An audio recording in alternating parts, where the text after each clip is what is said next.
аз пардохти ҳаққи таҳсил озод кунанд. Як моҳ дар ягон час дарсҳои ҳарбӣ мехонед ва яъни билет мегиред. Тамом. Суҳбат карда договор кардастанд ки парвозҳоро барқарор кунанд. Ассалому алайкум ба ҳама тамошобинони барномаҳои канали Юристиҷей, барномаҳои Сорбон Сафаров. Тамошобинони азиз, ҳатман дар видео лайк бимонед ва то охирша тамошо кунед. Дар ҳамиҷа ба ҳаматон як чиза тавсия метиҳам. Айни ҳол чемпионати Испания рафтестай. Касоеде ки футбол интересни боша, агар мо як ссилка дар комментария закрепит кардагем, ҳамун ссилка бидроем, просто регистратсия кунед ёки истифода бубарен и барои плюси мо мебошад. Ссилкаи сарпарасти мо дастгирӣ кардана фаромӯш накунед. Сабуки ба донишҷӯёни тоҷик барои рафтан ба хизмати ҳарбӣ. Дар ҷумҳурии Тоҷикистон дар мавсимҳои охири даъвати ҷавонон ба хидмати ҳарбӣ раванди ҷалби донишҷӯён бо пешниҳоди бархе сабукиҳо густариш ёфта истодааст. Раёсати донишгоҳи давлатии Хуҷанд ният дорад донишҷӯёнеро ки ба сафи артиш мепайванданд аз пардохти ҳаққи таҳсил озод кунанд. Яъне ки барои донишҷӯёни ҷумҳурии Тоҷикистоне ки мехоҳанд хизмати ватан модар кунанд як сабукӣ пешбинӣ намуданд. Дар ин бора ректори донишгоҳи давлатии Хуҷанд Аюб Ислом зимни нишасти хабарӣ иттилоот додааст. Ба гуфтаи ректори донишгоҳи Хуҷанд дар даъвати баҳорӣ 328 нафар ва дар тирамоҳ 150 нафар донишҷӯён довталабони пайвастан ба сафи артиши ҷумҳурии Тоҷикистон буданд ва инчунин қайд намуданд: мо нақшаи чорабинӣ тартиб додаем ва агар он аз ҷониби шӯрои олимон дастгирӣ ёбад, роҳбарият 50 ва ҳатто 100% донишҷӯёнеро ки хоҳиши хидмат карданро доранд аз пардохти таҳсил озод мекунанд. Яъне ки призифи баҳорӣ ва призифи тирамоҳӣ шаҳрвандони аз синни 18 то 27 сола ба хизмати ҳарбӣ даъват карда мешаванд ва инчунин қайд намуданд: ҳар як донишҷӯе ки таҳсил мекунад ва худсарона мехоҳад ки хизмати ватан модар кунад, рафта муроҷиат мекунад. Дар ин ҳол аз пардохт кардани пули донишгоҳ озод карда мешавад. Ин айни ҳол танҳо дар донишгоҳи шаҳри Хуҷанд тасмим гирифтагианд ва дар ояндаҳои наздик мумкин тамоми донишгоҳҳои ҷумҳурии Тоҷикистон чунин иқдома пешниҳоди ҷавонон кунанд. Тамошобинони азиз, акнун мегзарем ба қисми хондани комментарияҳо. Оиди конкурси наве ки дар канали ма сар шуда як камтарак суҳбат мекунам. ҳазор раҳмати калон нафарое ки моро дастгирӣ мекунен билет мехарен. Ба хотири шумо имрӯз як аксияи дига мекунам, дига аксия такрор намешавад, шанса аз даст натиҳем. Нафароне ки мехоҳанд билет харидорӣ кунанд, ба 1000 рубл 10 дона билетон метиҳем, ба 2000 рубл 20 дона билетон метиҳем.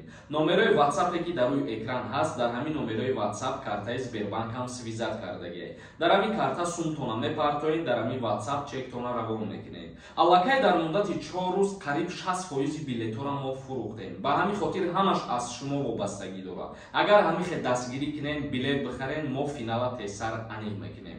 ҳама каса як ҳаракати дигар кунен. Нафарое ки видеоро тамошо кардастен. Ва ногуфта намонад 42 дона приз дора ҳамагӣ конкурс. 3 нафаре ки аз ҳамада бисёр билет мехарад, дар рӯзи финал сюрпризшон дорем. Суҳроб Назарзода намисода: ассалому алайкум, акам мегуфтен ҳамин хизмати алтернативиро кадом моҳ ва ба куҷо рафта хизмат мекунанд? Ҳамиро мефаҳмондем. Пешакӣ раҳмати калон бародар зинда бошед. Дар ҳолате ки призив сар мешавад, 1 моҳ ё 2 моҳ пешакӣ ба военкомати ноҳияихтон рафта муроҷиат мекунед. Дар ҳоле ки номнавис карда, агар қабул кардан, баъд пула дар банк пардохт мекунеду 1 моҳ дар ягон час дарсҳои ҳарбӣ мехонед ва яъни билет мегиред. Тамом. Вале аз сабаби зиёд муроҷиат кардани ҷавонон дар як призив тамоми шаҳрвандора наметавонанд ки ба хизмати алтернативӣ қабул кунанд. GH нависонда: ассалому алайкум, акай Сорбон, ма гражданини дутарафаям. Дар учёт мондагӣ нестам, 2 фарзанд дорам, регистратсияи времени дорам. Маро ба мобилизатсия намебаранд дар Русия. Илтимос ҷавоб де. Пешакӣ раҳмат ака, зинда бошӣ. Бародарои азиз, ма чандум моро гуфтаистам ки айни ҳол ягон намуд мобилизатсия нестай ва касое ки ба артиши Русия даъват мешаванд ё намешаванд, дар ин борарам ягон қарори нав, фармони нав биромадагӣ нест. Чӣ хеле ки пеш буд, касе ки дар учоти военӣ мондагӣ буд, хича ҳамун нафароро даъват мекарданд. Як каси дигар нависонда: ассалому алайкум, акай Сорбон, пешакӣ раҳмат. Мегуфтем видварения через суд, яъне через спецприём чанд сола мешава, илтимос ҷавоб медодем. Ира ҳамун суде ки ҳалнома мебурора, аз ҳамунҷа тоқа аниқ карда метонем, чунки видварения аз 3 сола то 5 солара дар бар мегирад. Як каси дигар нависонда: ассалому алайкум, ака ман РВП доштум, даш штраф кардам. Якаш барои дар ҷои регистратсия набудагим, дигариш барои уведомления наспоридагим. Супоридум Россия биромадам, депорт кардам. Ҳамин кушода мешуда бошад дар Авф. Раҳмат ака. танҳо нафарое ки берегистратсияу бепатент дар ҳамун стройкаҳо кор мекардан авф барои ҳамино дахл дорад, вале ҳамин қонунам оли ба имзо расидагӣ нестай. Агар ки ба имзо расиданӣ боша бо пешакӣ огоҳ мекунанд ба ҳама.